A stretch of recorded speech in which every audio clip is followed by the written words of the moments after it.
आज बजट पेश हुआ है राकेश, और बहुत से लोगों को उम्मीदें थी, आकांक्षाएं थी। प्रधानमंत्री मोदी ने खुद बजट पेश होने के बाद कहा भी कि विश्वास आकांक्षाओं का बजट है, लेकिन किसकी कितनी उम्मीदें पूरी हुई हैं ये देखना बड़ा दिलचस्प है। क्या उम्मीदें थी, सबसे पहले हम बात करते हैं मिडिल क्लास की, कि मिडिल क्लास को क्या उम्मीदें थी और कितनी उम्मीदें इस बजट से पूरी हुई हैं, ये हम आज बताना चाहेंगे। बजट पेश हो चुका है, लेकिन मिडिल क्लास के लिए इसमें क्या निकलकर सामने आया है ये हम बताना चाहेंगे अपने दर्शकों को। हालांकि मिडिल क्लास को सबसे ज्यादा उम्मीद जो होती है राकेश, वो इस बात को लेकर होती है कि टैक्स स्लैब में कितना बदलाव आया है, लेकिन आज हमको देखने को मिला है कि टैक्स स्लैब में किसी तरह का कोई चेंज यहां पर नहीं किया गया। टैक्स स्लैब में आप देखिए कि किसी तरह की कोई राहत यहां पर नहीं मिली है, कोई छूट यहां पर नहीं दी गई है। टैक्स स्लैब में निवेश की सीमा 1.5 लाख से ज्यादा नहीं बढ़ाई गई है, जो 1.5 लाख थी निवेश की सीमा उसको उतना ही रखा गया है। साल में 1 करोड़ से ज्यादा अगर बैंक से कैश की निकासी होती है तो आप ये समझ लीजिए कि आपको एक्स्ट्रा उसमें 2% टीडीएस लगेगा। अमीरों पर 3 से 7% का टैक्स लगाया जाएगा, लेकिन ये उनके लिए है जिनकी जो इनकम है ईयरली वो 2 करोड़ से ऊपर है। पेट्रोल डीजल महंगा हो गया, ये बात मुझे लग रहा है कि मिडिल क्लास को सबसे ज्यादा अखर रही होगी, क्योंकि 1-1 रुपए सेस पेट्रोल और डीजल पर बढ़ा दिया गया है इस बार की इसमें। तो टैक्स स्लैब से आम आदमी को किस तरह की कोई राहत नहीं मिली है। यहां पर मुझे लग रहा है कि आम आदमी को किसी तरह की कोई राहत मिलनी चाहिए थी, लेकिन वो हुआ नहीं है। ऊपर से बोझ बढ़ गया है पेट्रोल डीजल का। उम्मीद ये की जा रही थी कि चलिए कुछ हद तक राहत मिलेगी, पेट्रोल डीजल के दाम कम होंगे, लेकिन सेस बढ़ा दिया गया है। ये एक चीज खास है कि टैक्स को जो बढ़ाया गया है वो अमीरों पर बढ़ाया गया जिनकी इनकम 2 करोड़ रुपए सालाना से ऊपर है। अब हम जानते हैं कि किसानों के लिए क्या इस बजट में खास है। किसानों को भी बहुत सी उम्मीदें थी कि उन्नत तकनीक मिलेगी, नई, क्या उनको मिला है किसानों को, यह हम आपको बताना चाहेंगे। गांव को बाजार से जोड़ने वाली जो सड़कें हैं अब उनको बनाया जाएगा, उनको जोड़ा जाएगा। अन्नदाता को ऊर्जादाता बनाने की बात इस बजट में की गई है। 2022 तक किसानों की आय दोगुनी करने का प्लान है। इस बात को पहले भी प्रधानमंत्री मोदी कहते रहे हैं और आज जब बजट पेश हुआ निर्मला सीतारमण ने भी इस बात को कहा है।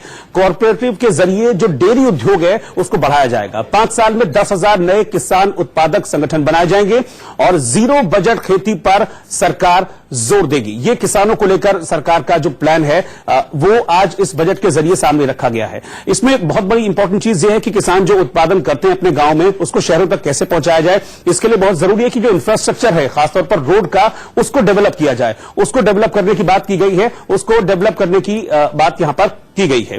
तो युवाओं को अब क्या उम्मीदें हैं ये हम देख लेते हैं। जो यूथ है, क्योंकि यूथ हमेशा से प्रधानमंत्री मोदी यूथ की बात करते रहे हैं, तो इस बजट से यूथ को क्या उम्मीदें हैं। बहुत सारी उम्मीदें थी इस बजट से यूथ को। इसमें भारत को शिक्षा का हब बनाए जाने की बात आज इस बजट के जरिए की गई है। उच्च शिक्षा में ज्ञान योजना की शुरुआत की बात कही गई है आज इस बजट में, और उच्च शिक्षा के लिए 400 करोड़ रुपए का प्रावधान आज वित्त मंत्री निर्मला सीतारमण ने किया है। साथ ही स्टार्टअप्स के लिए एक विशेष टीवी चैनल शुरू होगा जो कि स्टार्टअप से संबंधित जानकारी युवाओं को देगा।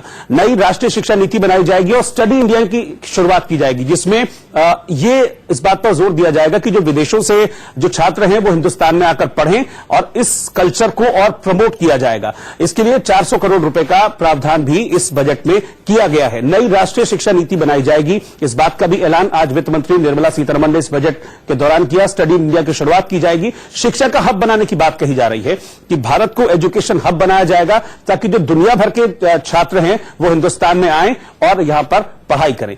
अब एक और वर्ग जिसको उम्मीदें थी, महिलाएं। महिलाओं को क्या मिला इस बजट से ये हम आपको बताते हैं। महिलाओं के लिए बजट में शुरुआत ही इस तरीके से की गई कि नारी तू नारायणी, ये सरकार का मिशन है। इस बात को किया गया।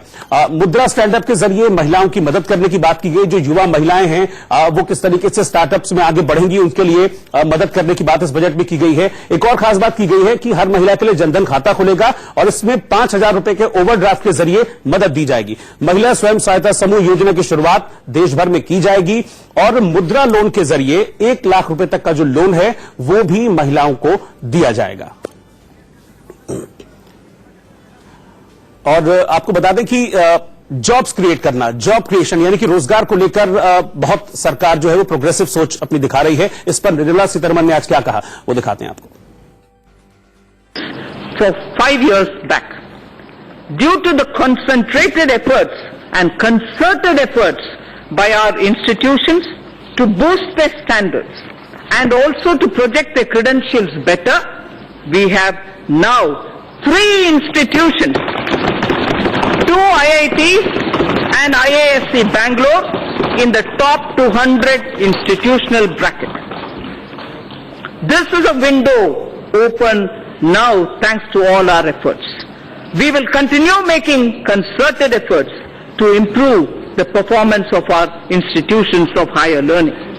An amount of 400 crores has been provided under the head World-Class Institutions for the year 2019-20, more than 3 times the revised estimates for the previous year. More than 3 times the revised estimates of the previous year. India has the potential to become a hub of higher education. I therefore propose to start a program, Study in India, that will focus on bringing foreign students to India in our higher educational institutions. The regulatory systems of higher education would be reformed comprehensively to promote greater autonomy and focus on better academic outcomes. A draft legislation for setting up of Higher Education Commission of India would be presented in the year ahead. It is expected that there shall be less disputes. We propose, again sir, this is an interesting idea, I wish to draw your attention. We propose to start a television program within the DD bouquet of channels exclusively for startups.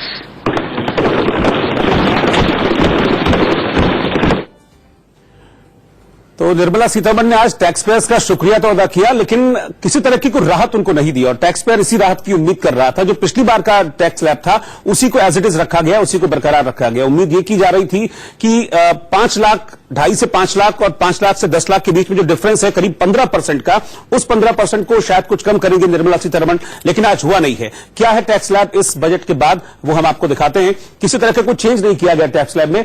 5 lakh तक अगर आपकी income है तो पहले 0 था, अभी भी कोई आपको टैक्स नहीं देना होगा, लेकिन 5 लाख से अगर आपकी इनकम 6 लाख होती है तो अब 33,800 रुपए पहले भी देना पड़ता था, अब भी आपको वही देना पड़ेगा। इसके अलावा अगर बात करें 7 लाख में पहले भी 54,600 रुपए आप देते थे टैक्स, अब भी 54,600 रुपए देने पड़ेंगे। और 8 लाख में भी 75,400 रुपए पहले देते थे और 75,400 रुपए टैक्स अब भी देना पड़ेगा। यानी कि ये अनचेंज्ड है, इसमें किसी तरह का कोई बदलाव निर्मला सीतारमण ने नहीं किया है।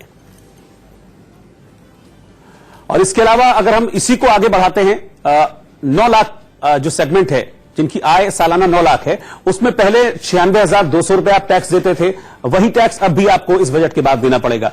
10 लाख में 1,17,000 टैक्स देते थे, 1,17,000 अब भी देना पड़ेगा। ऐसे 11 लाख में 1,48,200 आप पहले देते थे, अभी भी सेम टैक्स है। ऐसे ही 12 लाख रुपए में 1,89,400 रुपए पहले भी था और अभी था। तो टैक्स अनचेंज रहा है, किसी तरह का कोई चेंज उसमें नहीं किया गया। बड़ी बातें इस बजट की क्या हैं वो हम आपको बताते हैं। क्या जो बड़ी चीजें थी टैक्स को लेकर वो हम आपको बताते हैं।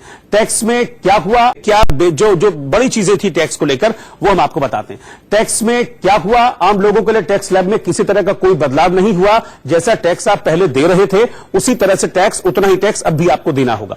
बजट में अमीरों के लिए टैक्स बढ़ा दिया गया है। 2 करोड़ से 5 करोड़ की अगर आमदनी है सालाना तो 3% टैक्स देना होगा और 5 करोड़ से ज्यादा की अगर सालाना आमदनी है तो 7% टैक्स देना होगा। सस्ता घर खरीदने वालों को टैक्स में छूट दी गई है। हाउसिंग लोन के ब्याज पर 3.5 लाख की टैक्स छूट कर दी गई है। 2 लाख की टैक्स छूट पहले थी, लेकिन अब इस लिमिट को 1.5 लाख इंक्रीज किया गया है। इस तरीके से कुल अब ये छूट बढ़कर 3.5 लाख हो गई है। कॉर्पोरेट की अगर हम बात करें तो अब 400 करोड़ तक के टर्नओवर वाली जो कंपनियां हैं उनको 25% तक टैक्स देना होगा, लेकिन पहले लिमिट 250 करोड़ तक वालों पर थी, लेकिन इसको बढ़ा दिया गया है। तो कॉर्पोरेट जो एक राहत की उम्मीद कर रहा था वो कॉर्पोरेट को राहत की उम्मीद दी है इस टैक्स स्लैब के जरिए। और बात इस बजट से प्रधानमंत्री मोदी कौन से 10 टारगेट को हिट करना चाहते थे और क्या उनको साध पाए हैं, पहले उस पर एक नजर डाल लेते हैं। कौन कौन सी 10 बड़ी बातें थी जिनको साधना चाहते थे। इंफ्रास्ट्रक्चरल डेवलपमेंट ये था। इसके अलावा डिजिटल इंडिया को हर क्षेत्र तक पहुंचाना, ये इस बजट के लिए विजन था। हरित मातृभूमि और प्रदूषण मुक्त भारत, इसके लिए हमने देखा है कि ई वाहन को सस्ता किया गया है। हर घर तक साफ पानी, इसका भी जिक्र आज किया गया है बजट में। ब्लू इकोनॉमी यानी कि समंदर से जुड़ी जो इकोनॉमी होती है, मत्स्य उद्योग से जुड़ी इकोनॉमी होती है। गगनयान और चंद्रयान मिशन, नई राष्ट्रीय शिक्षा नीति जिसका ऐलान आज किया गया।